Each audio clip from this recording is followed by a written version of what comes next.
आज हरितालिका तीज साथै विश्वकर्मा पूजा देश विदेशमा हर्षोल्लासका साथ मनाइँदै गौरीगाउँ हत्या प्रकरणका अभियुक्त सार्वजनिक मोटरसाइकलले ठक्कर दिएको बदला लिन खोज्दा भएको थियो हत्याकाण्ड।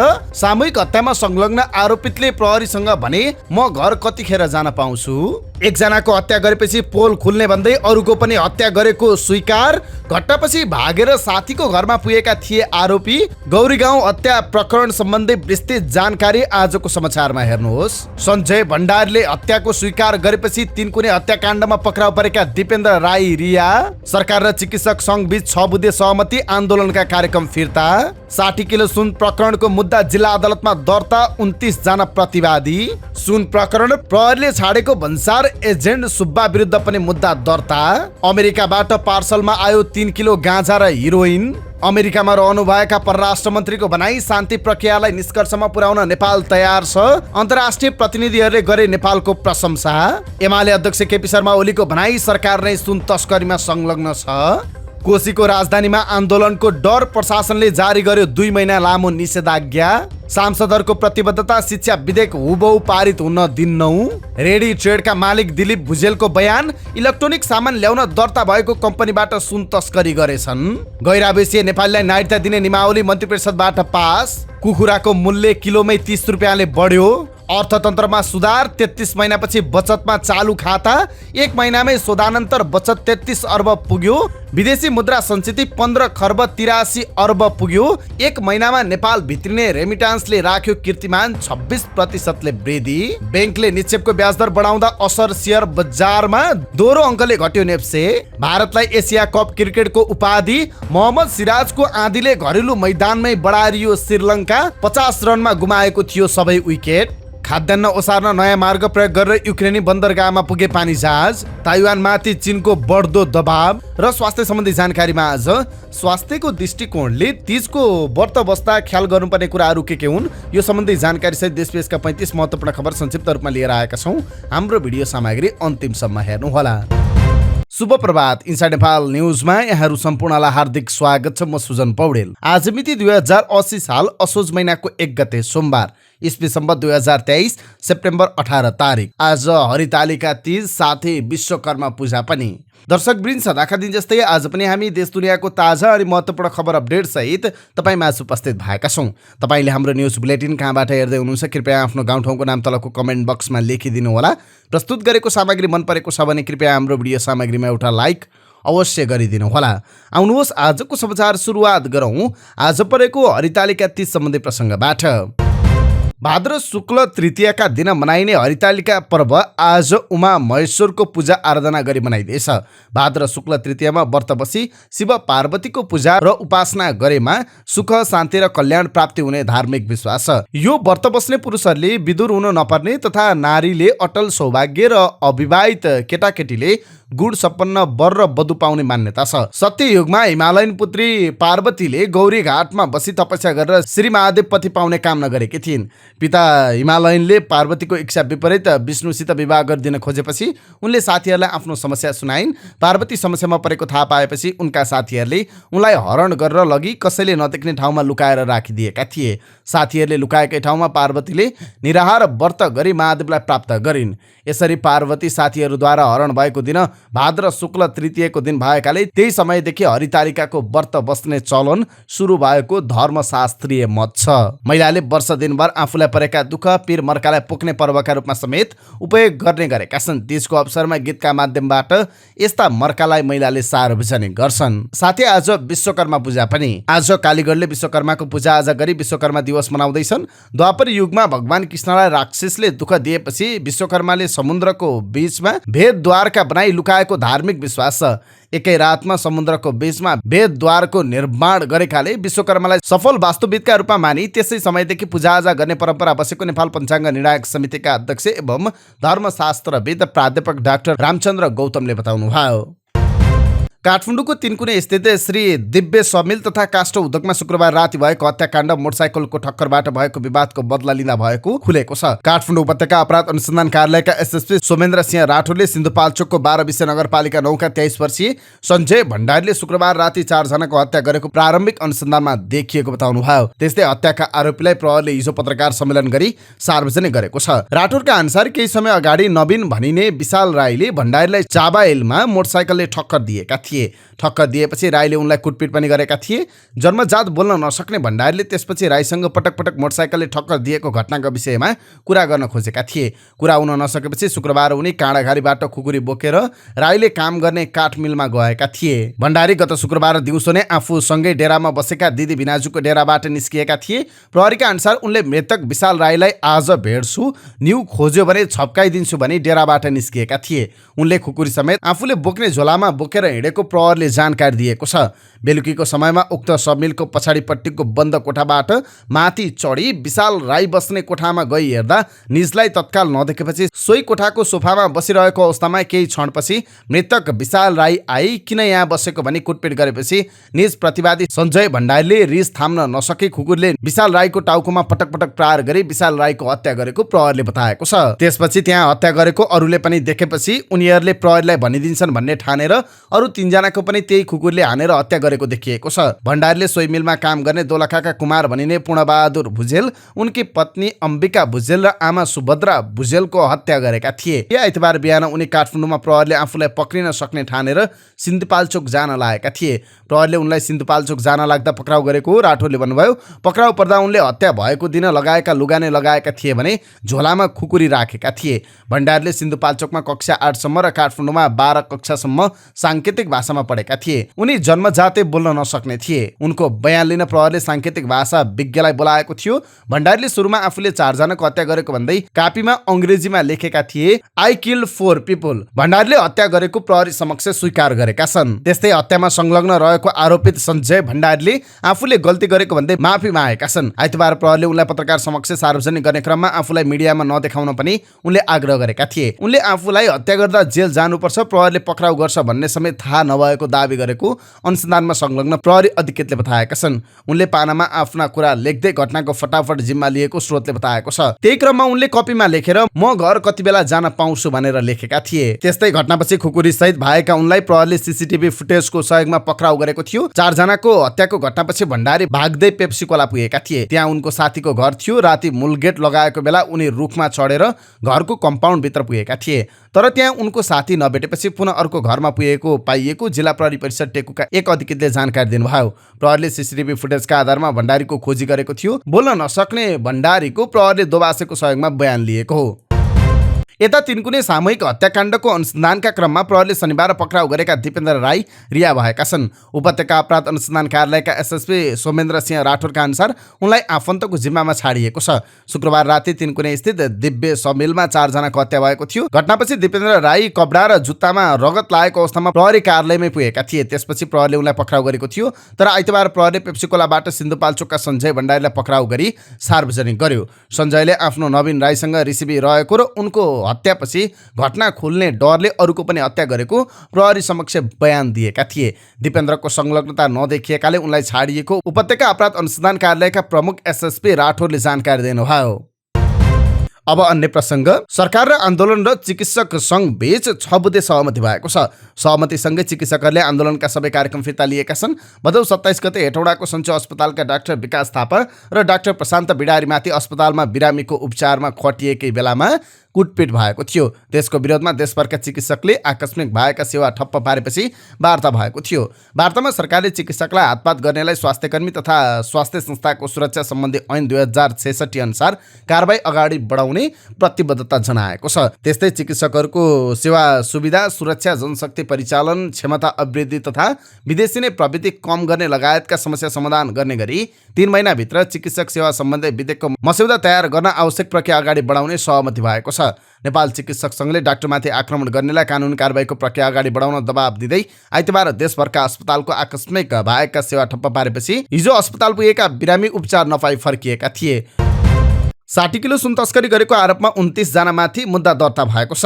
नेपाल प्रहरीको केन्द्रीय अनुसन्धान ब्युरो सीआईबीले 60 किलो सुन प्रकरणमा 50 जनालाई प्रतिवादी बनाउने गरी प्रतिवेदन दिएको भए पनि जिल्ला सरकारी वकिलको कार्यालय काठमाडौँले 29 जनामाथि मुद्दा दर्ता गरेको छ।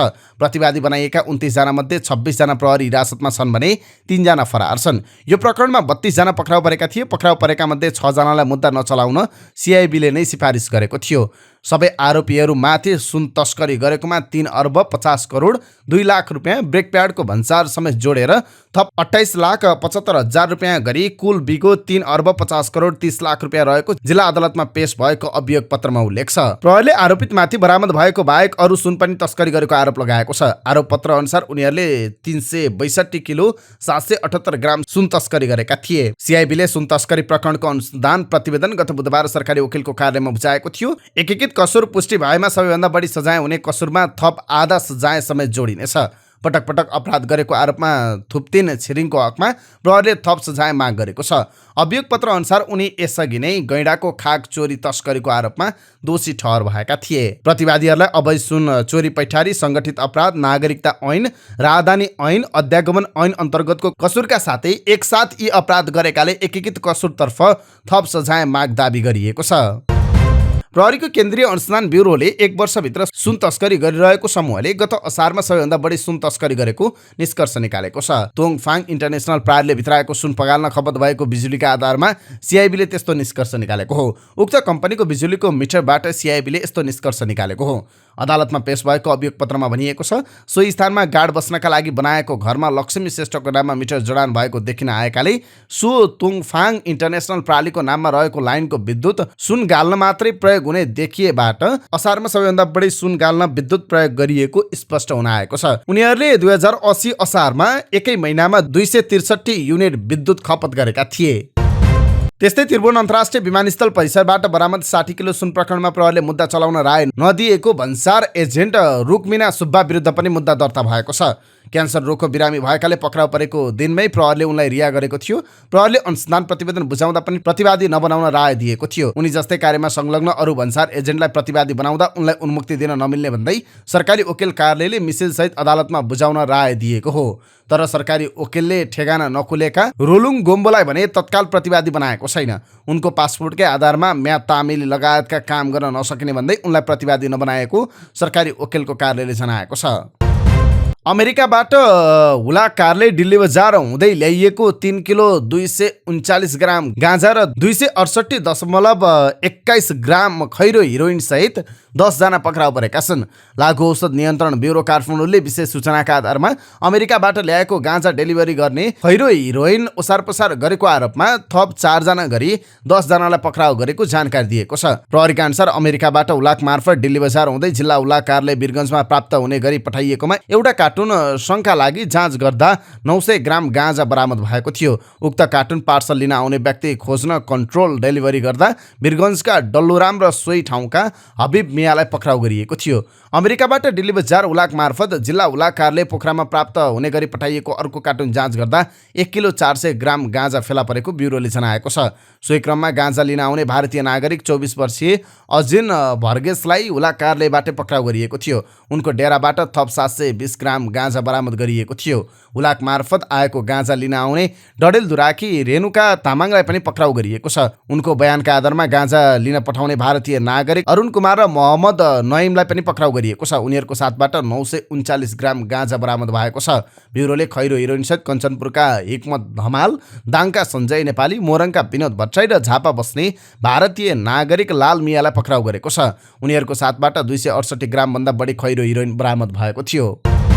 परराष्ट्र मन्त्री एनपी साउदले नेपाल शान्ति प्रक्रियालाई तार्किक निष्कर्षमा पुर्याउन तयार रहेको बताउनु भएको छ। संयुक्त राष्ट्रसङ्घको 78औं महासभा अन्तर्गत राष्ट्रसङ्घीय शान्ति निर्माण नियोगले आयोजना गरेको शान्ति निर्माणमा शिक्षाको भूमिका सम्बन्धी कार्यक्रमलाई सम्बोधन गर्ने क्रममा यस्तो बताउनु भएको हो। मन्त्री साउदले सम्बोधनका क्रममा देशको शान्ति, प्रगति र समृद्धि सुनिश्चित गर्न नेपाल आफ्नो अद्वितीय स्वदेशी र राष्ट्रिय नेतृत्वको शान्ति प्रक्रियालाई तार्किक निष्कर्षमा पुर्याउन नेपाल तयार रहेको छ। नेपालमा द्वन्द्वपछिको पुनः शान्ति, विकास र शान्ति निर्माणमा शिक्षालाई रूपान्तरणको औजारका रूपमा कसरी मद्दत गर्छ भन्ने अनुभव सुनाउँदै पछिल्लो समय नेपालले हासिल गरेका राजनीतिक उपलब्धिबारे जानकारी गराउनुभयो। विशेष गरी सन् 2006मा विस्तृत शान्ति सम्झौतामा हस्ताक्षर गरेपछि निर्माण भएको संविधानले लोकतन्त्र, मानवाधिकार, विधिको शासन, व्यक्तिगत स्वतन्त्रता, समावेशी र समानुपातिक प्रतिनिधित्व, महिला सशक्तिकरण, प्रेस स्वतन्त्रता र न्यायपालिकाको स्वतन्त्रता लगायतका विश्वव्यापी मान्यता प्राप्त मूल्यहरूलाई सुदृढ गर्न मद्दत पुर्याएको बताउनुभयो। उहाँले राष्ट्रिय विकास र सामाजिक एकताका लागि शिक्षालाई महत्त्वपूर्ण औजारका रूपमा प्राथमिकता दिनुपर्नेमा जोड दिनुभयो। मन्त्री साउदले शिक्षा प्रणालीको संरक्षणका लागि नेपालले विद्यालय पुनर्निर्माण, शिक्षक तालिम, लैङ्गिक समानता प्रवर्धन, समुदायसँगको साझेदारी र मनोसामाजिक क्षेत्रमा लगानी गरी द्वन्द्वपछि शिक्षा प्रणालीको विकासका लागि गरेका विभिन्न पहलका बारेमा पनि विस्तृत जानकारी दिनुभयो। उहाँले यसका लागि विकास साझेदारहरू र संयुक्त राष्ट्र सङ्घको सहयोगको प्रशंसा गर्दै भविष्यमा पनि उनीहरूसँग निरन्तर सहयोग रहने अपेक्षा व्यक्त गर्नुभयो।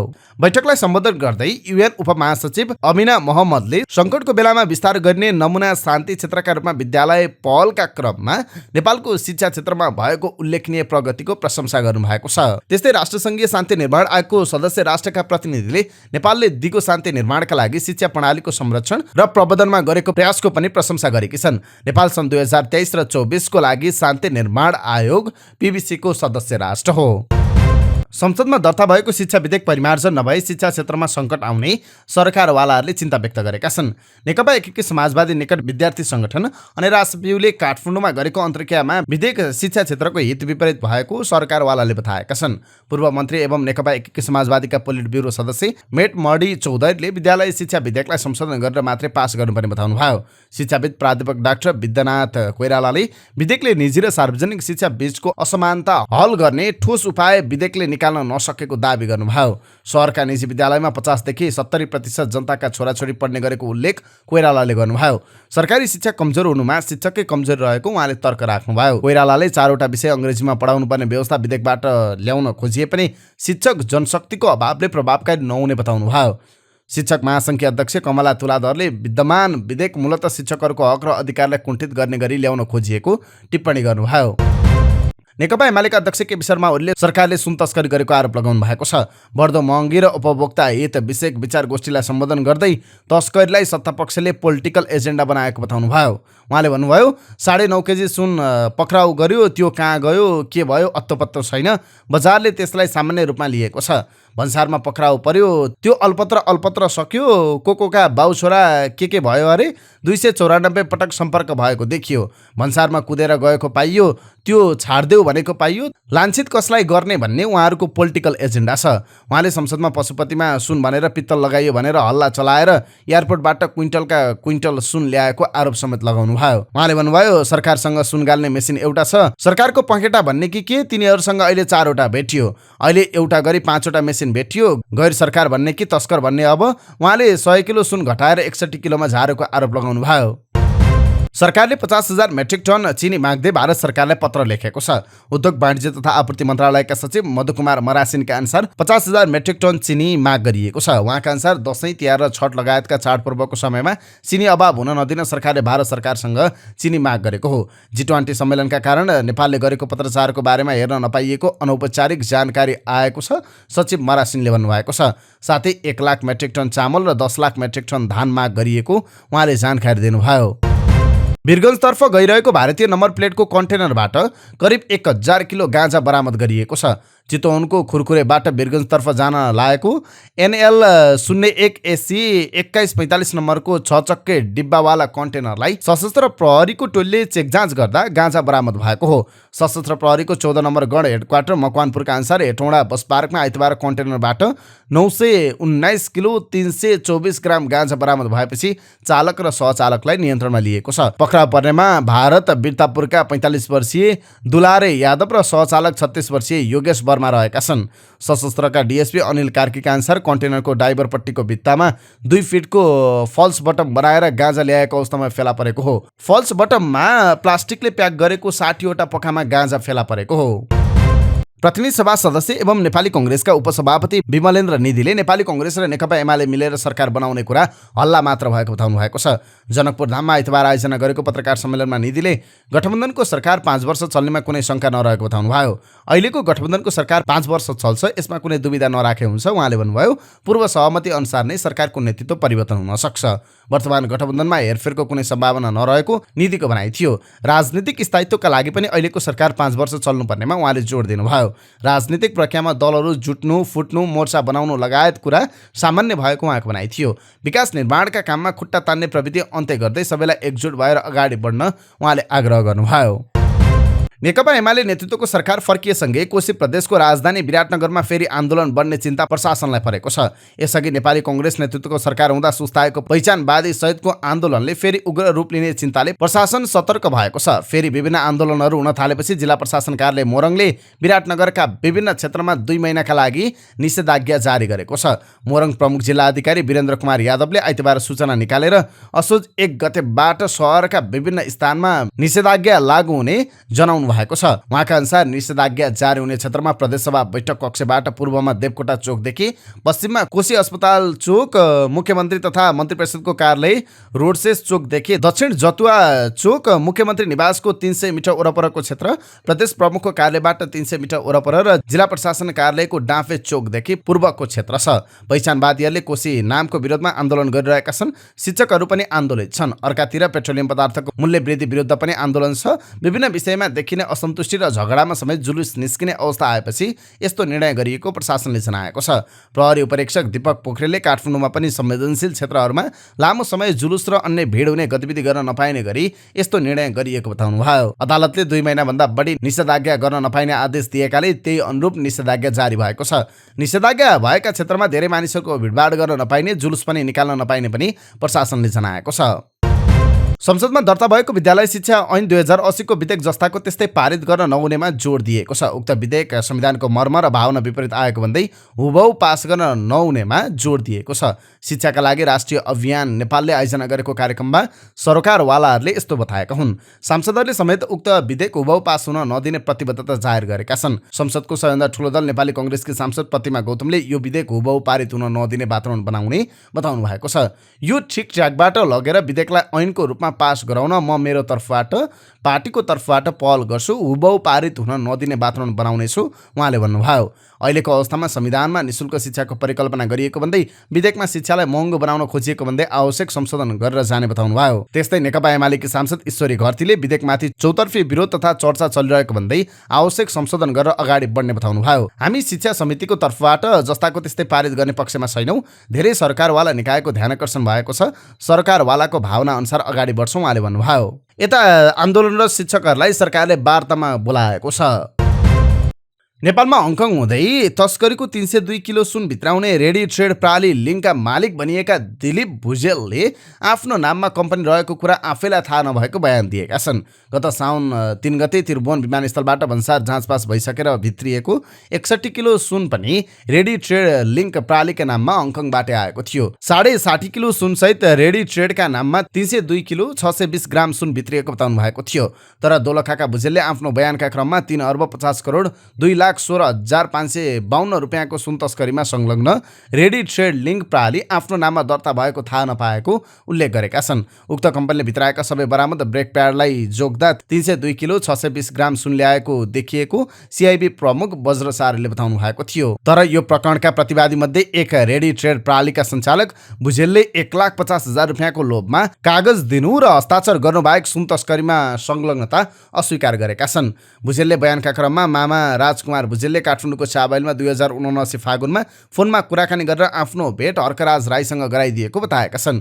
निज हर्कराज राईले एउटा कम्पनी दर्ता गरिदिएमा नगद 1,50,000 पाउने भनेकाले विश्वासमा परि कम्पनी रजिस्ट्रार कार्यालय त्रिपुरेश्वरमा गई राईले तयार गरी ल्याएका कागजातहरूमा सही गरी दर्ता गरेको हुँ उनले बयानमा भनेका छन्। सो पश्चात प्यानमा दर्ता गर्ने, ब्याङ्कमा खाता खोल्ने गरेको हो। ब्याङ्क खातामा हर्कराज राईले केही रकम जम्मा गरेका थिए। के कति रकम जम्मा गरे मलाई थाहा छैन। कम्पनी दर्ता गरेपछि मलाई दिने भनिएको 1,50,000 रुपियाँ हर्कराज राईले दिए। उनले त्यसबेला उक्त कम्पनी इलेक्ट्रोनिक सामानहरू ल्याउने गरी खडा गरेको जानकारी हर्कराजले आफूलाई दिएको बताएका छन्। भुजेलले त्रिभुवन विमानस्थल भन्सारका कुनै पनि कर्मचारीले आफूले नचिनेको उल्लेख गर्दै सुन तस्करीमा आफ्नो संलग्नताबारे इन्कारी बयान दिएका छन्। गैराविषय नेपालले नागरिकता दिने गरी नियमावली मन्त्री परिषदले पास गरेको छ। भदौ 29 गते बसेको मन्त्री परिषद बैठकले गैराविषय नेपालीलाई राजनीतिक बाहेकका अधिकार प्रदान गरी नियमावली स्वीकृत गरेको छ। नेपाल नागरिकता तेस्रो संशोधन नियमावली 2080 स्वीकृत मन्त्री परिषद बैठकका निर्णयमा बनिएको छ।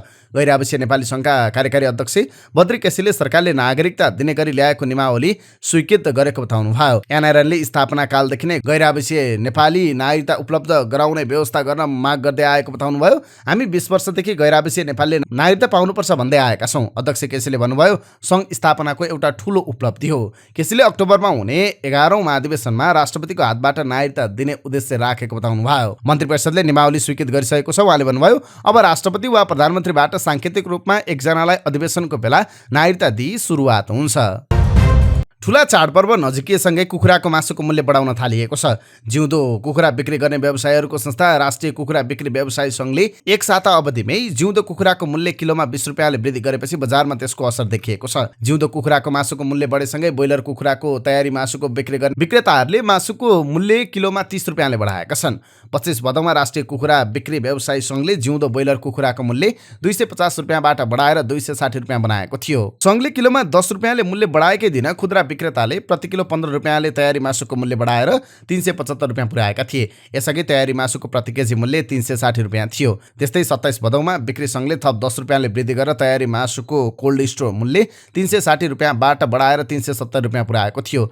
सातामै दोस्रो पटक मूल्य वृद्धिपछि बजारमा तयारी कुखुराको मासुको प्रति किलो मूल्य 390 रुपियाँ पुगेको छ। तर चक्रपथ बाहिर 415 रुपियाँसम्ममा तयारी मासु बिक्री भइरहेको गुनासो आउन थालेका छन्। बजारमा माग बढेको र उत्पादनमा सीमितता भएका कारण मूल्य स्वाभाविक बढेको सङ्घका सचिव देवकुमार गिरले बताउनुभयो। उहाँका अनुसार भारतमा पनि कुखुराको मूल्य बढ्दा चोरी पैठारी घटेको र माग उच्च हुँदा मूल्य बढेको गिरीको दाबी छ। चाडबाडका कारण खपत बढेसँगै बजारमा मासुको माग बढेको छ। गिरले भन्नुभयो माग बढेसँगै मूल्य बढ्नु स्वाभाविक नै भयो। प्रतिनिधि सभाको उद्योग तथा वाणिज्य र श्रम तथा उपभोक्ता हित समितिले चिनी, चामल र गहुँ लगायतका खाद्यान्नमा भएको मूल्य वृद्धि नियन्त्रण गर्न सरकारको ध्यान आकर्षण गराएको छ। आइतबार सिंहदरबारमा बसेको समितिको बैठकमा दैनिक उपभोग्य वस्तुहरू, चिनी, चामल लगायतका खाद्य वस्तुका आपूर्ति व्यवस्थापनका सम्बन्धमा छलफल भएको थियो। छलफलपछि समितिले चिनी, चामल, गहुँमा भ्याट र भन्सार शुल्कमा 100% छुट सुविधा उपलब्ध गराउन अर्थ मन्त्रालयलाई निर्देशन दिएको छ। अर्थतन्त्रमा सुधारको सङ्केतहरू देखिन थालेको छ। चालु खाता 33 महिनापछि बचतमा गएको छ। 2077 कार्तिकसम्म बचतमा रहेको चालु खाता त्यस यताको 33 महिनासम्म घाटामा थियो। 2078 साउनदेखि लगातार 14 महिना घाटामा रहेको शोधानान्तर स्थिति भने 2079 असोजदेखि बचतमा गएको थियो। शोधानान्तर बचत भए पनि चालु खाता घाटा कायम रहँदा अर्थतन्त्रमा देखिएको दबाव कायमै थियो। नेपाल राष्ट्र बैंक आर्थिक अनुसन्धान विभागले प्रकाशित गरेको साउन महिनाको आर्थिक तथा वित्तीय अवस्थाको प्रतिवेदनमा चालु खाता र शोधानान्तर स्थिति दुवै बचतमा रहेको छ। तर आर्थिक वर्षमा शोधानान्तर बचत 2 खर्ब 90 अर्ब भन्दा बढी भए पनि चालु खाता घाटामा थियो। तर यो वर्षको आर्थिक वर्षको पहिलो महिनामा भने चालु खाता र शोधानान्तर स्थिति दुवै बचतमा रहेको राष्ट्र बैंकले जनाएको छ। आयातमा कमी र वैदेशिक मुद्रा आर्जन गर्ने प्रमुख स्रोत रेमिटान्समा भएको उल्लेख्य वृद्धिले बाह्य क्षेत्र सबल बन्दै गएको छ। चालु आर्थिक वर्षको पहिलो महिना साउनमा नै विदेशी विनिमय सञ्चित करिब 34 अर्बले बढेर 15 खर्ब 83 अर्ब 12 करोड पुगेको छ। 2080 मसान्तमा 15 खर्ब 39 अर्ब 36 करोड रहेको विदेशी विनिमय सञ्चित 2.2% बढेको नेपाल राष्ट्र बैंकले जनाएको छ।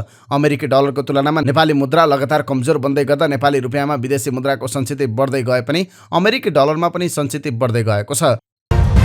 चालु आर्थिक वर्षको पहिलो महिनामै 1 खर्ब 16 अर्ब विप्रेषण आप्रवाह अर्थात् रेमिटान्स भित्रिएको छ।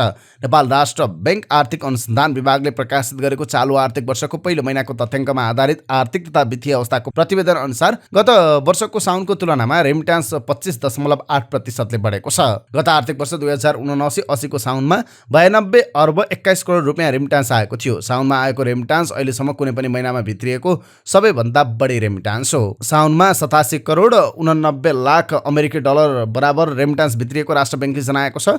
डलरमा भने गत आर्थिक वर्षको सोही अवधिको तुलनामा 21.5% रेमिटान्स बढेको छ। बैंकिङ प्रणालीमा लगानीयोग्य स्रोतको समस्या नभए पनि आधा दर्जन वाणिज्य बैंकको निक्षेपको ब्याज दर 11% नागेपछि शेयर बजारमा त्यसको प्रभाव परेको छ। साताको पहिलो कारोबार दिन आइतबार बजार परिसूचक नेप्से 42.14 अङ्कको उच्च गिरावट हुँदा 1964.91 को बिन्दुमा बन्द भएको छ। गत बिहीबार 39.48 अङ्कले वृद्धि भएर 2007.6 को बिन्दुमा नेप्से बन्द भएको थियो। 7 भदौमा पनि 2000 को बिन्दुमा पुगेको नेप्से आइतबार 2.09% गिरावट भएर पुनः 2000 को बिन्दुबाट झरेको छ। नेप्सेका सबै उपसूचकमा गिरावट हुँदा व्यापार उपसूचक सर्वाधिक 3.33%, वित्त कम्पनी उपसूचक 3.30%, होटल तथा पर्यटन उपसूचक 3.29%ले गिरावट भएको छ।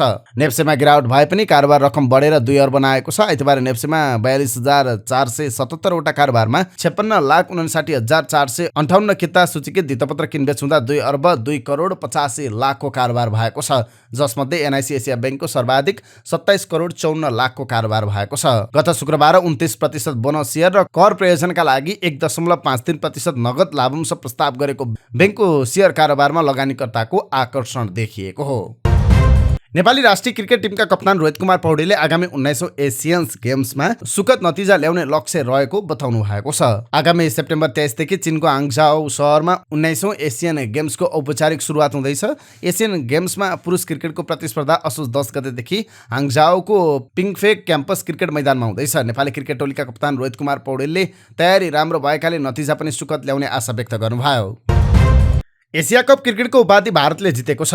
यो भारतको 8औं एसिया कप उपाधि हो। फाइनलमा घरेलु टोली श्रीलङ्कालाई 10 विकेटले हराउँदै भारतले उपाधि जितेको हो। कोलम्बोमा जितका लागि पाएको 51 रनको झिनो लक्ष्य भारतले बिना क्षति भेटायो। भारतलाई जिताउन इशान किशनले 23 र शुभमन गिलले 27 रन बनाए। उनीहरू दुवै नट आउट रहे। यसअघि कोलम्बोमा टस जितेर पहिले ब्याटिङ रोजेको श्रीलङ्का 15.2 ओभरमा जम्मा 50 रन जोड्दा अल आउट भयो। भारतका मोहम्मद सिराज एक्लैले 6 विकेट, हार्दिक पाण्डेले 3 र जसप्रीत बुमराले 1 विकेट लिएका थिए। सिराजले 7 ओभरमा 1 मेडन राख्दै 21 रन खर्चेर 6 विकेट लिए। हार्दिकले 2.2 ओभरमा 3 रन मात्र खर्चेर 3 विकेट लिए। बुमराले 5 ओभरमा 1 मेडन राख्दै 23 रन खर्चेर 1 विकेट लिए। कुलदीप यादवले 1 ओभरमा 1 रन मात्र दिए। श्रीलङ्काका लागि कुशल मेन्डिसले सर्वाधिक 17 रन बनाए भने दुसान हेमान्था 13 रनमा अभिजित रहे। पहिलो ओभरमै जसप्रीत बुमराले कुशल परेरालाई आउट गर्दै भारतलाई राम्रो सुरुवात दिलाएका थिए। त्यसपछि सिराजले खेलको 4औं ओभरमा शानदार बलिङ गर्दै 4 विकेट लिए। सिराजले पहिलो, तेस्रो, चौथो र 6औं बलमा विकेट लिएका थिए। उक्त ओभरमा श्रीलङ्काका एक खेलाडीले 1 चौका प्रहार गरेका थिए। त्यतिबेला श्रीलङ्काले 12 रन बनाउँदा नै 6 विकेट गुमाइसकेको थियो। 12औं ओभरमा सिराजले कुल मेन्डिसलाई बोल्ड गरे। त्यसपछि हार्दिक पाण्डेले लगातार 3 विकेट लिए। सुपर 4मा भारत विरुद्ध अलराउन्ड प्रदर्शन गरेका युवा खेलाडी डुनितलाई हार्दिकले विकेट किपर केएल राहुलबाट क्याच आउट गराए। त्यसपछि हार्दिकले 16 ओभरको पहिलो र दोस्रो बलमा प्रमोद र माथिसा पाथिरानालाई आउट गरेका थिए। यसअघि सुपर 4 चरणमा भारतले श्रीलङ्कालाई 41 रनले पराजित गरेको थियो। आफ्नै घरेलु मैदानमा भइरहेको खेलमा श्रीलङ्काको खेलले उसका समर्थकलाई स्तब्ध बनाएको छ। श्रीलङ्कालाई इतिहासकै नमिठो झड्का दिने क्रममा भारतका मोहम्मद सिराजले 6 विकेट लिए। अब के अन्तर्राष्ट्रिय प्रसङ्ग संक्षिप्त रूपमा। खाद्यान्न ओसार्ने 2वटा मालवाहक पाइनजहाज नयाँ मार्ग प्रयोग गरेर ब्ल्याक सी हुँदै युक्रेनी बन्दरगाह पुगेका छन्। युक्रेनी बन्दरगाह अधिकारीका अनुसार टापु राष्ट्र पलाउको झण्डा फहराउँदै बन्दरगाह पुगेका ती जहाजका चालक दलका सदस्यमा युक्रेन, टर्की, अजरबैजान र इजिप्टका नागरिक छन्। ती जहाजले इजिप्ट र इजरायलमा 20,000 टन गहुँ ढुवानी गर्नेछन्। युक्रेन सूर्यमुखी तेल, जौ, मकै र गहुँ आपूर्ति गर्ने विश्वको सबैभन्दा ठूलो देश हो। टर्कीको मध्यस्थता एवं संयुक्त राष्ट्रसङ्घको समन्वयमा युक्रेन र रुसबीच ब्ल्याक सीबाट अन्न आपूर्ति गर्ने सम्झौतालाई 2 महिना अघि रुसले एकतर्फी रूपमा समाप्त भएको घोषणा गरेको थियो। त्यसपछि स्वतन्त्र रूपमा नागरिक जहाज युक्रेनी बन्दरगाहमा पुगेको यो पहिलो पटक हो। पहिले यो बाटो युक्रेनबाट प्रस्थान गर्ने जहाजहरूले मात्र प्रयोग गर्दै आएका थिए। ब्ल्याक सीको तटबाट किभले नयाँ मार्गमा जहाज सञ्चालनलाई प्राथमिकता दिएको छ।